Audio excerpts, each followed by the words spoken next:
and improve the quality of the programming itself inside these organizations, because they were not struggling to meet the needs of 15 different funding sources. And that's been a very slow process. We've slowly been able to get people to understand the importance of doing this, and we're getting there. It's slow, but we're getting there. And the last thing that needed to be done was implementing the project.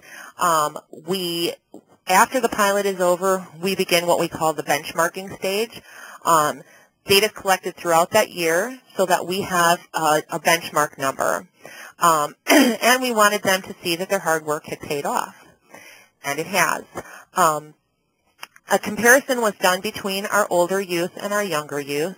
Our older youth scored higher in a couple of different categories.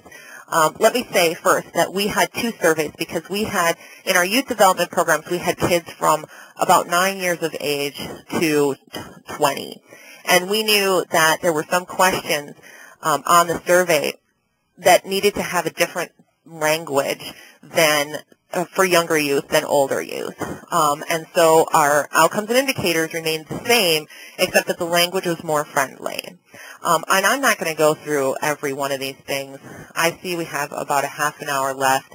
I believe that you'll be able to have access to this PowerPoint to be able to read what the results were. I just want to touch on one or two things, especially the results of our alcohol, drug use, and sexual intercourse among our older adults, because that was very, very interesting for us. We had a lot of conversation when we were going to ask these questions, and organizations were really concerned that A, the youth was they were going to lie, and B, that the parents would really take issue with these kids being asked these questions. In fact, so much so that our Girl Scout organization put together an opt-out form for the parents, so that if they did not want their child to answer these questions, their child didn't have to. And in the 4 years that they've been doing this survey, they've had 2 parents in 4 years that have opted out. So parents, I think that's a misnomer. The parents don't want their kids answering these questions. And the youth have been very, very, very honest. For example, we had one organization whose sole mission was to, it was an alcohol and drug abuse peer mentoring program, and the kids had to sign an agreement stating that they would not drink or smoke pot during the time that they were peer mentors. And I got a call from the director of that organization when she got the results, and she said, these results are not possible. And I said, why not? And she said, well, because we have 15% of our youth that said that they're drinking and smoking pot. And she said, but they signed an agreement that says that they weren't going to do this. And I said, exactly. So the interesting thing about this is 38% of the youth said that they had previously consumed alcohol, and 19% said that they had used drugs, and 32% said that they had engaged in sexual intercourse. But when you looked at the number of kids that were drinking and smoking pot, the number of kids who were engaging in intercourse spiked to 71%. And for that, obviously what that tells us is kids that are drinking and using drugs are more likely to engage in sexual intercourse. Along the time that we were doing youth development, there were a couple of agencies that did food pantry, GED, youth development, and these organizations came to us and said, can we do a food pantry community outcomes project? Because we like the way this works so well that we want to do it with our food pantries. And so we decided, okay, well, we've jumped in with both feet. Let's do it with them as well.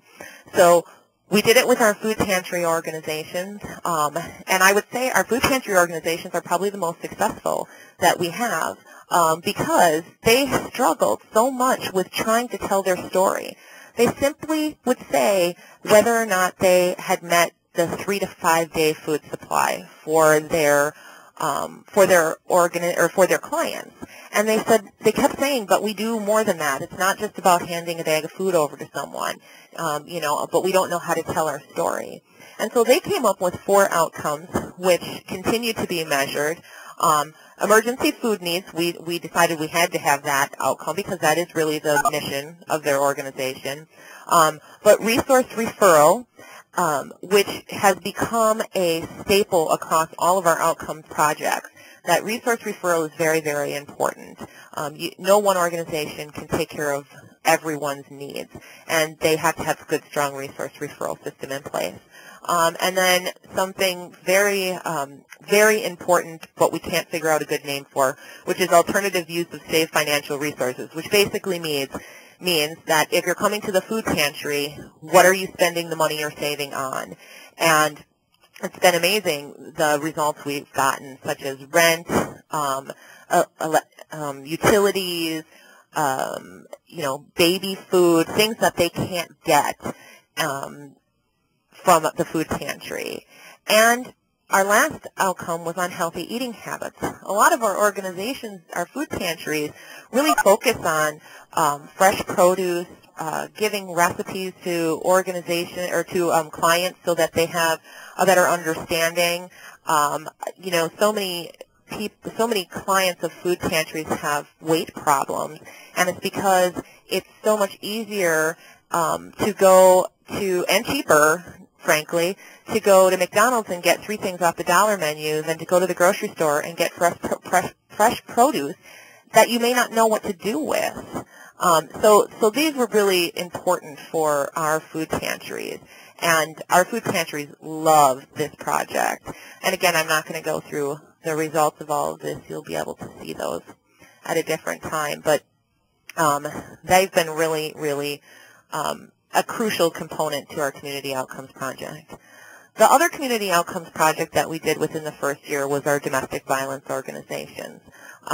We have a huge problem with domestic violence in our community, and we thought that the domestic violence organizations were ripe and ready for a community outcomes project. And so their outcomes were victim safety, prevention education, and batterers intervention. And I'll tell you quickly that this was really, really an eye-opener for me. I set this model up to be not flexible, and realized very quickly that not everyone can take a pre-post test, that when you're talking about basic needs organizations, the time that is spent with an individual is very short oftentimes. And to be able to measure information in a short period of time is difficult compared to an audience that you have captive from September through June. So the